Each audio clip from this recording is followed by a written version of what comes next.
and welcome to Movies That Moved Me. I'm your host, Elijah Winfrey. I am an independent filmmaker, and this series is about movies that made me want to be a filmmaker.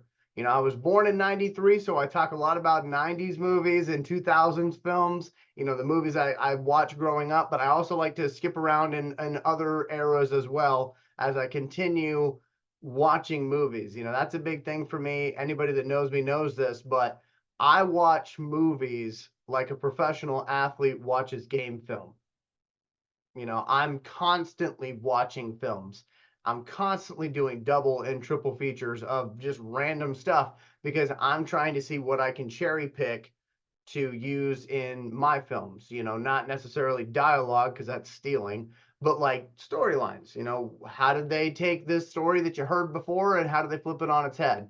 Or, you know, what techniques did they use, you know, whenever they were making this movie that maybe I can try to learn how to do and then hopefully execute correctly. So that's what this whole show's about. But sometimes it ends up devolving into just me nerding out about a movie. So today might be one of those circumstances as we take a look at Watchmen, movie that was directed by Zack Snyder, came out on February 22nd, or excuse me, 23rd of 2009, and then we had the wide release March 6th of 2009 in the United States. As I mentioned before, this was directed by Zack Snyder. It is based off of the famous comic book series Watchmen. And one of the things that I love about it, and I know Zack Snyder obviously has a certain reputation for slow motion and dark, gritty films, but that's one of the things I love about this movie is that it's dark and gritty. To me, it was a different type of comic book film. You know, up until that point, it felt like comic book movies in the 90s were all about the spectacle. Then in the early 2000s, you had some comic book movies that had maybe a little bit more meat to the bone, right? They were starting to kind of get to, we have something to say here. You know, we're not just trying to entertain you with your big bucket of popcorn and your soda. We might actually have something that we want you to hear and take from this and, you know, for lack of a better term, chew on as you are on the drive home, you know, as you talk to whoever you went to the movie with, right? So Watchmen to me was like that. Like it had something to say. Now, am I going to say what I got from this movie as far as messaging is concerned? Not really, because I don't want to get into that on this program. But what I will say is that for me, I appreciated the swings that it took.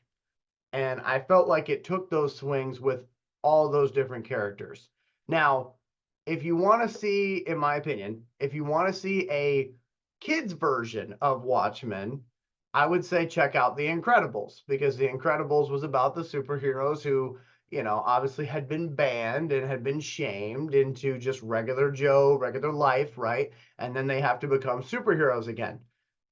Sort of a similar deal here with Watchmen, although Watchmen deals with it in much, much darker senses, and there's a lot more at stakes, you know, because it's potentially the end of the world and things like that. So I'm not saying that's a double feature, but if you want to try it, you certainly could. But I really love this movie. You know, like I said, there's a lot of, you know, heroes in this film that are thinking that they're in retirement and then they're kind of brought out of it because of a certain situation. And the character that steals the show for me is Rorschach. He steals the show for me in this film. He is kind of the narrating voice in this film, but his character is just so badass. And of course, he is played by Jackie Earle Haley, who I'll admit I had not seen Jackie in any other movie prior to this film.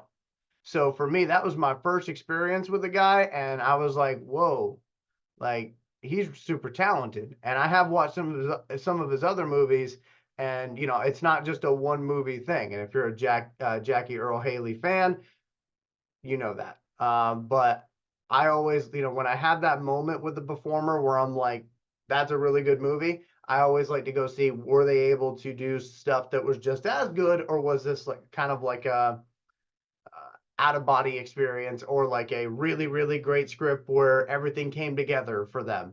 And for him, he's had a great career.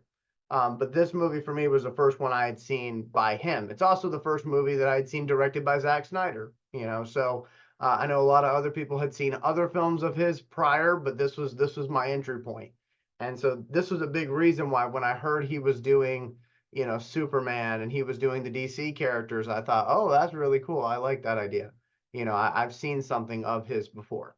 But again, for Watchmen, I love how it's a different type of superhero movie. As I said before a couple times, you know, you got superheroes who are in retirement, who have to come out of retirement, and how do you deal with that? You know, what's life like whenever you're not fighting crime and you're just trying to be an average Joe, but you still see all the crime around you? You know, that's the other thing. Like you've decided that you're no longer going to go out there and risk your life to save others, and yet there's others who still need saving. What do you do? I thought that was really cool that they addressed that in this movie.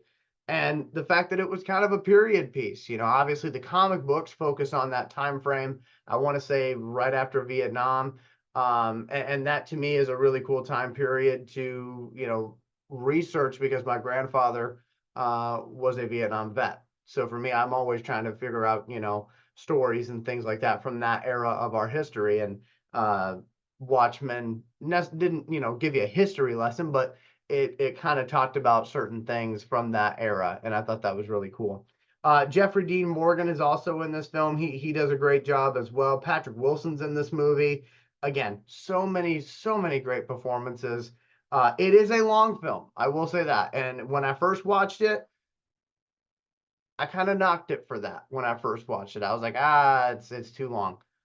But as I've gotten older, I have more of an appreciation for it. So, Watchmen, that is a movie that moved me. Did it move you as well? And what do you think about all the different cuts of the film that have come out since its release? I know there was one cut that I was watching a while ago where it went from the actual footage that, you know, you expect to see into like a comic book story about a pirate or something like that. I did not last long when it came to that cut of the film because I was like, what are we doing here?